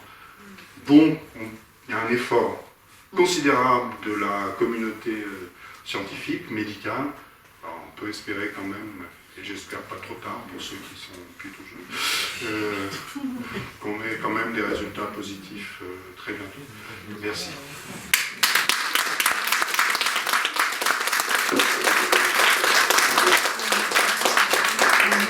Bon. Si vous avez des questions. Est-ce qu'il y a des secteurs géographiques dans le monde qui... Au départ, on pensait que c'était presque une maladie du monde occidental. Tout simplement, il n'y avait pas beaucoup de personnes âgées dans les autres secteurs, mais en fait non. C'est en pleine explosion en Afrique, c'est en pleine explosion aussi dans le sud-est asiatique. Donc en fait, tous les pays du monde sont touchés. Donc c'est pas lié vraiment à un pays. Non, non, non, non, non, ça touche tout le monde. Et justement, c'est dans ces pays-là, Afrique, sud-est asiatique, et même Amérique du Sud, que c'est en train d'exploser le plus, parce qu'il y en avait très peu avant. Et donc c'est dans ces zones que ça explose en ce moment. Oui. Et est-ce qu'on s'explique la raison pour laquelle les femmes sont plus atteintes que les hommes? Et la deuxième question, est-ce que ce type de maladie se rencontre dans le monde animal? Alors, première question, on peut dire, il y a eu plein d'hypothèses. Comme d'habitude, quand il y a des différences entre les sexes, bon, pour rassurer les femmes, je dirais que la maladie d'Alzheimer, la maladie de Parkinson, pardon, est beaucoup plus fréquente chez les hommes. Alors, on pense qu'il y a des hormones en jeu. On pense que notamment la ménopause, enfin il y a des hypothèses, mais c'est pas que la ménopause avec l'effondrement hormonal a eu des essais, des traitements, des oestrogènes, mais en fait c'est pas net, on sait pas bien pourquoi. Donc j'ai pas personne n'a de réponse en fait. On constate, mais c'est pas bien expliqué. Le cerveau il multitâche et les autres ils font un truc à la fois. Non, mais c'est pas le cerveau, c'est pour ça.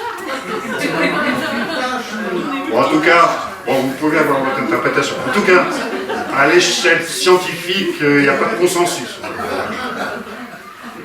Alors pour les animaux, oui et non. Oui, on a rencontré chez certaines espèces animales spontanément des plaques séniles et des DNF. Il n'y en a pas beaucoup, mais on a vu ça chez quelques chimpanzés. Chez les ours polaires aussi, mais vous direz, étudier l'ours polaire en laboratoire. C'est pour ça qu'on préfère travailler sur un animal plus petit. Alors maintenant, je vous ai parlé de souris Alzheimer, mais en fait elles ne sont pas spontanément du tout Alzheimer. Les errants Alzheimer, c'est des souris transgéniques à qui on a injecté en quelque sorte les gènes des maladies Alzheimer génétiques, les formes familiales. Donc c'est pour ça qu'elles développent, mais ça a permis de comprendre quand même beaucoup de choses. Donc il y a quelques espèces, mais qui sont difficilement, parce que les chimpanzés, de toute façon on n'a pas le droit de travailler sur eux. Bon, des fois on récupère un cerveau de chimpanzé, on se dit ah bah oui, il a plein de plaques séniles. Donc ça existe aussi dans le règne animal. Le problème c'est que les animaux dans la nature, ils vivent pas très vieux quand même. Ils meurent souvent d'autres choses. Donc c'est pareil pour l'homme. Avant la maladie d'Alzheimer, il y avait quand même très peu de personnes de plus de 80, c'était une toute petite portion de la population qui avait plus de 90 ans par exemple. Donc, alors dans le règne animal c'est pareil, dès que vous commencez à vieillir, vous êtes le premier à vous faire consommer par un prédateur. Donc, mais ça existe quand même, c'est rare, ça a été décrit, ça existe. Mais on peut quand même provoquer chez une espèce de laboratoire, alors, en principe chez la souris, des maladies d'Alzheimer. Voilà ce que je peux vous dire. Oui. Est-ce qu'il y a des études pour trouver des traitements, faire des traitements par manipulation génétique? Alors, ces études, elles existent chez l'animal. Alors, on n'est pas... parce qu'on... C'est des études, là, on n'est même pas à l'échelle de l'essai clinique. On est dans la phase qu'on appelle préclinique, c'est-à-dire on fait des essais soit sur des cellules cultivées in vitro, soit sur des modèles, alors en principe c'est des modèles souris. Et oui, il y a des traitements anti-protéine tau, je ne veux pas parler, il y a quand même des traitements, on cherche à combattre la protéine tau. Ils ne sont pas aussi mûrs que les traitements anti-amyloïdes, mais ils existent. Ou des traitements anti-amyloïdes par voie génétique, ça existe, oui, ça existe, mais pour l'instant que chez l'animal. Donc tous les essais cliniques, les phases 1, phase 2, phase 3, ça demande 10 ans. Donc avant qu'on ait un traitement pour l'homme par cette voie-là, il faudra attendre. Mais oui, c'est une voie qui existe quand même chez l'animal, une tentative. Bon, mais c'est pas l'avenir proche en tout cas, mais peut-être. Oui. Est-ce que le patient atteint d'Alzheimer, il meurt d'Alzheimer ou... Parce que ça va dégénérer ses fonctions cardiaques, pulmonaires ou... Bah, souvent, c'est parce que l'évolution fait qu'il finit grabataire, il ne bouge plus. Alors, quelquefois, il a des troubles de la déglutition, il fait des fausses routes, il a des infections pulmonaires, il a quelquefois des escarres parce qu'il ne bouge plus, il fait des... Donc, c'est souvent ça, c'est le fait de finir grabataire et de ne plus bouger, et c'est ça qui cause souvent la mort. Il meurt souvent d'infection, en fait, la plupart du temps. Les traitements, le dernier traitement dont vous avez parlé, à quel stade il serait prévu d'être... Oui, alors ça c'est une très bonne question. Là, j'ai voulu rester sur une note optimiste, mais ça ne va pas s'appliquer à tout le monde. Ce traitement, il va peut-être être mis très bientôt sur le marché en France. Mais vu ce que je vous ai dit, qu'il y avait quand même des risques, parce que d'abord, il va falloir s'assurer que à 100% ils ont bien Alzheimer. Il ne faudra pas faire des erreurs diagnostiques. Donc ça veut dire qu'il faudra s'assurer qu'ils ont bien de l'amyloïde. Alors soit par ponction lombaire, donc il ne faut pas que le sujet soit trop fragile quand même. Alors, par imagerie, on imagine difficilement.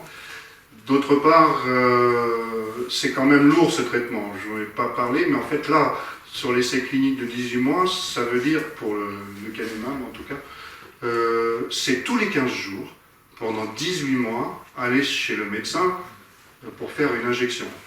C'est beaucoup quand même, c'est lourd quand même comme traitement. Et en plus, il va falloir faire des IRM très régulièrement. Et tous les gens qui ont des facteurs de risque pour des problèmes vasculaires cérébraux sont éliminés. Oui, parce que c'est les pauvres. Ben oui, donc ça veut dire, si vous avez des antécédents ou un traitement anticoagulant, non. Si vous avez déjà, donc on fera quand même des IRM avant le traitement, si vous avez déjà eu des AVC, alors non plus. Donc, et il faut quand même être sûr que la maladie est au début. Donc ça sera plutôt pour des Alzheimer débutants et qui n'ont aucun problème vasculaire, aucun traitement anticoagulant. Bien. Et il faudra mettre en place aussi une surveillance régulière, par des IRM, peut-être tous les ans une IRM, pour voir s'il n'y a pas de... Donc il y aura un suivi quand même important. Donc ça ne va pas être pour toute la population. Voilà. Après, au cours du temps, on va voir quels sont les... On va juger, il va y avoir une surveillance évidemment très précise de toute l'évolution. Donc après, ça peut se propager le reste de la population. Et puis il y a d'autres, là je vous ai cité le lecanemab, mais sur l'image précédente,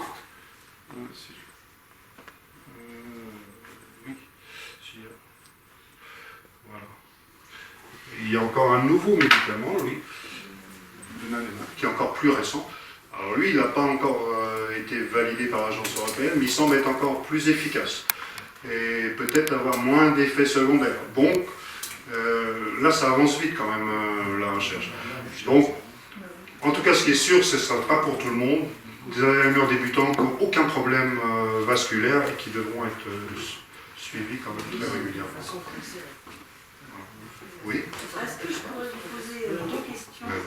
La première, ça concerne l'atrophie des hippocampes. Est-ce que c'est uniquement les gens qui sont atteints d'Alzheimer qui ont cette atrophie ou une personne âgée qui en fin de compte a une perte de mémoire mais qui est autonome, mis à part pour la conduite parce qu'à 93 ans, c'est difficile de conduire. Par rapport justement au vieillissement et aux réflexes qui sont moins importants par rapport à la vitalité pour certains jeunes, est-ce que c'est uniquement les gens qui ont Alzheimer qui ont cette atrophie? Non. Non. Alors, même dans le vieillissement normal, il y a une légère atrophie. Mais pas de l'ampleur, parce que je vous ai montré quand même des images d'Alzheimer, il y avait un gros trou à la place du hippocampe. On ne voit pas ça chez le sujet âgé. Mais il y a une petite diminution de volume quand même. D'autre part, il y a d'autres pathologies.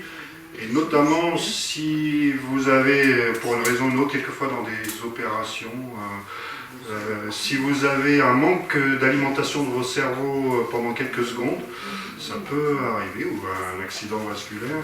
L'hippocampe est une des premières zones touchées et est très sensible à l'hypovascularisation, à l'hypoperfusion. Et quelquefois, il y a des gens qui ont un tout petit accident vasculaire, mais qui a duré 10 secondes, eh bien, ils ont ensuite une atrophie de l'hippocampe. Donc, l'atrophie de l'hippocampe, on peut rencontrer dans d'autres circonstances aussi. Après, j'avais une deuxième question, alors qui est un petit peu particulière. Étant donné que les docteurs qui s'occupent de personnes qui ont Alzheimer, est-ce que ce sont aussi des docteurs qui sont...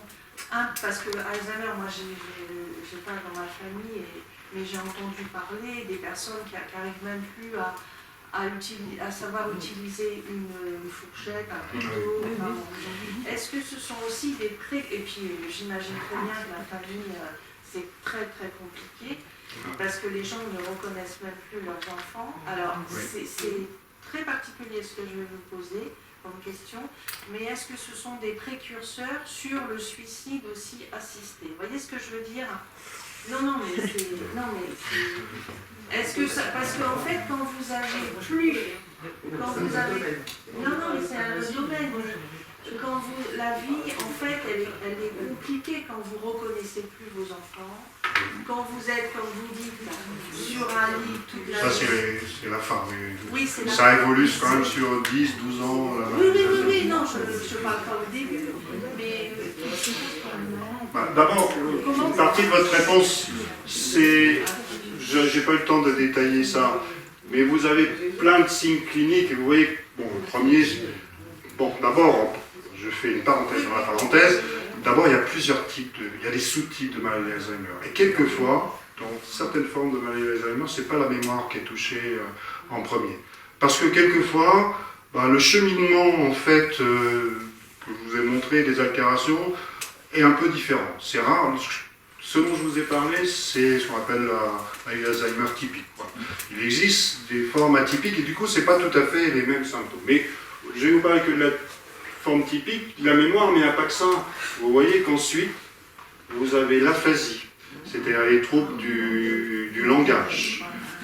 Alors ça commence par le manque de mots, alors on trouve plus, ça arrive à tout le monde, même aux conférenciers.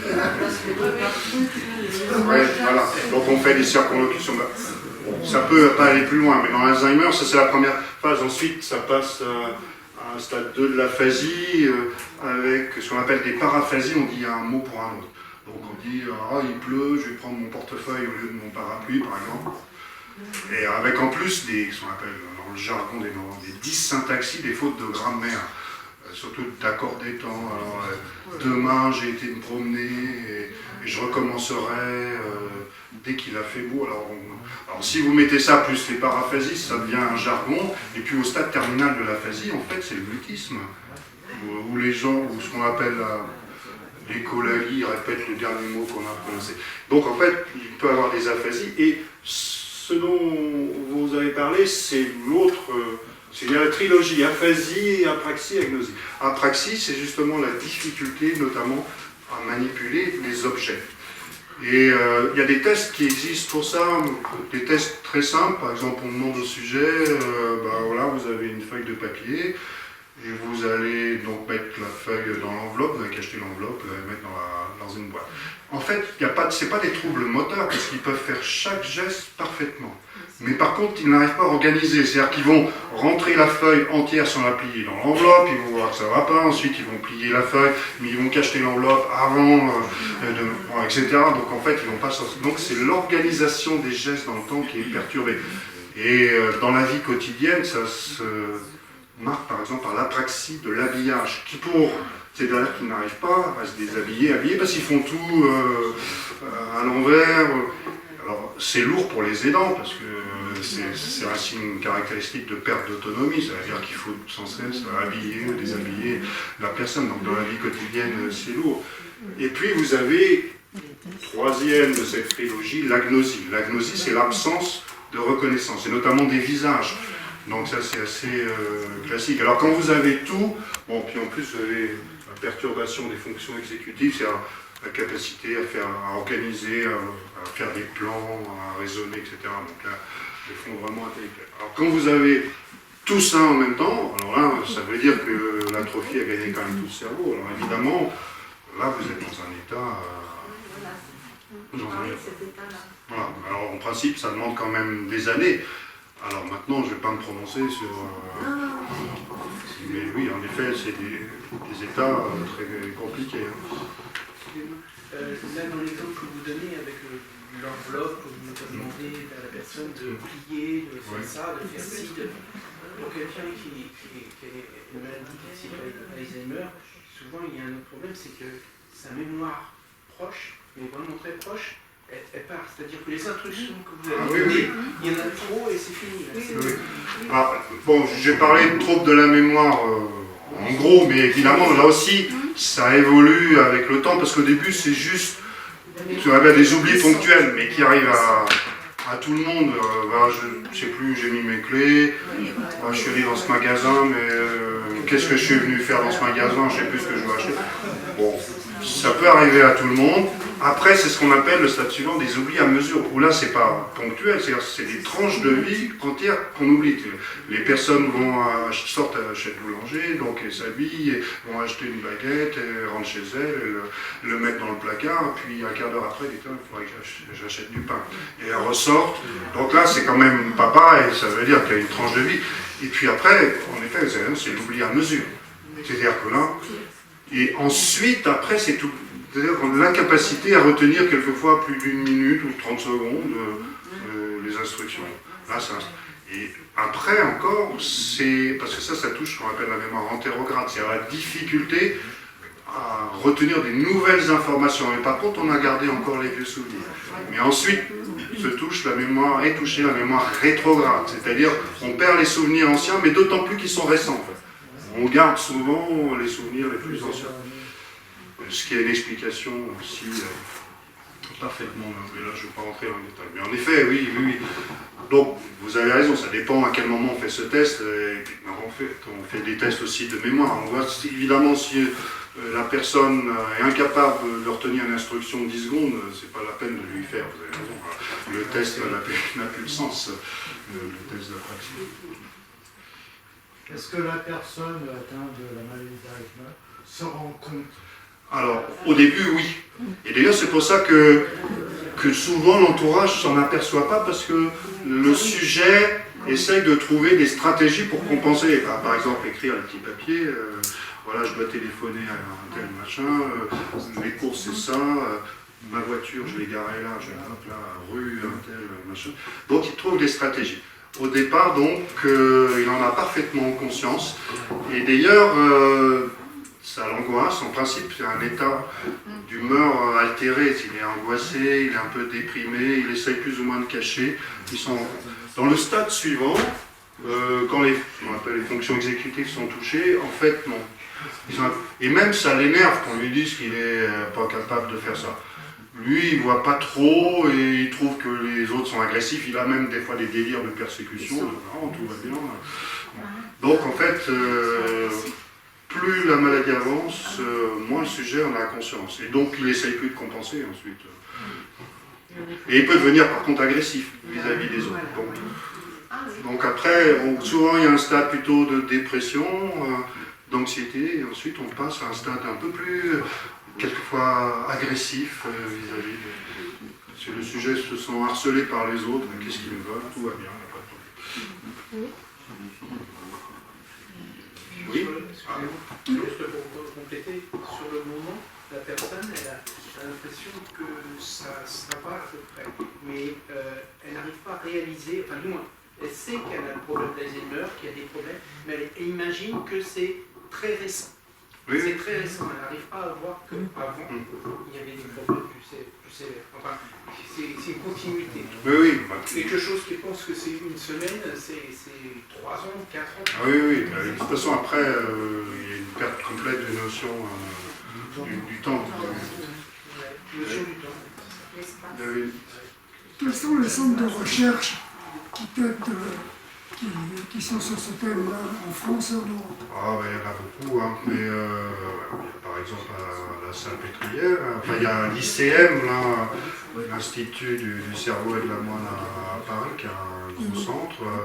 Il y a des centres disséminés autour de Paris. Moi, je travaille dans un centre CNRS qui est sur le site du CEA à Fontenay-aux-Roses. Enfin, là, c'est plutôt de la recherche dite préclinique, c'est-à-dire on fait de la recherche sur les mécanismes fondamentaux. Et ensuite, on donne le relais en fait, à d'autres qui travaillent sur l'homme, qui font des essais cliniques. Non, en France, la recherche sur la maladie d'Alzheimer est quand même très développée. Il y a beaucoup de centres en France, à Bordeaux, à Lyon, à Paris.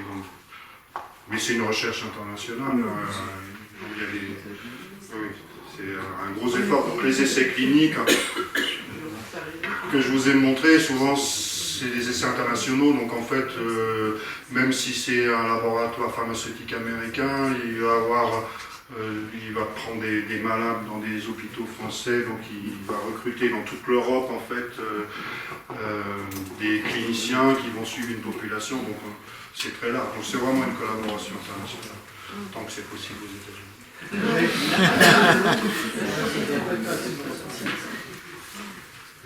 Oui.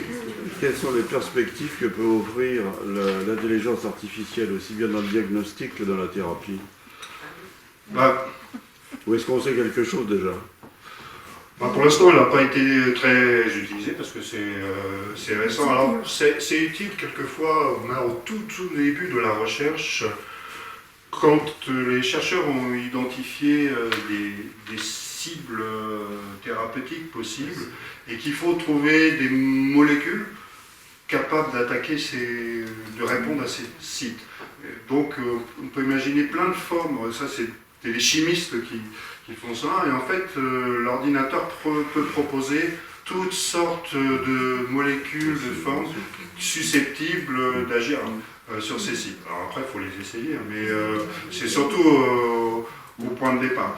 Alors, après, ça peut être aussi dans le diagnostic, dans la détection, mais pour l'instant, c'est pas encore très développé. C'est plutôt dans la phase initiale, c'est-à-dire le travail de toutes les formes de molécules possibles, la sélection, notamment on utilise des molécules qui existent déjà, toutes les molécules qui existent déjà, il y en a médicamenteuses, il y en a des dizaines de milliers. Quelles sont celles qui peuvent être qui peuvent s'accrocher sur des cibles thérapeutiques? L'ordinateur, l'intelligence artificielle. Mais c'est sûrement appelé à, notamment pour le diagnostic, quelquefois l'intelligence artificielle fait un diagnostic que le neuropathologiste n'est pas capable de faire parce qu'il voit des petites différences que l'œil humain ne voit pas. Donc ça commence à être employé un peu pour les... Oui, c'est un support. Oui. Merci.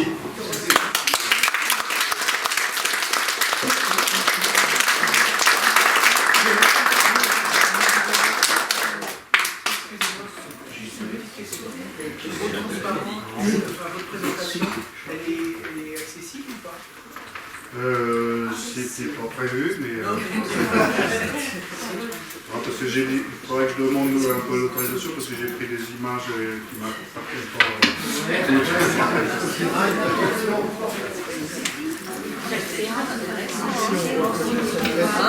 Il y a juste une chose, la conférence est filmée et elle sera disponible sur le site de l'Université populaire, accessible pendant plusieurs années. Hein.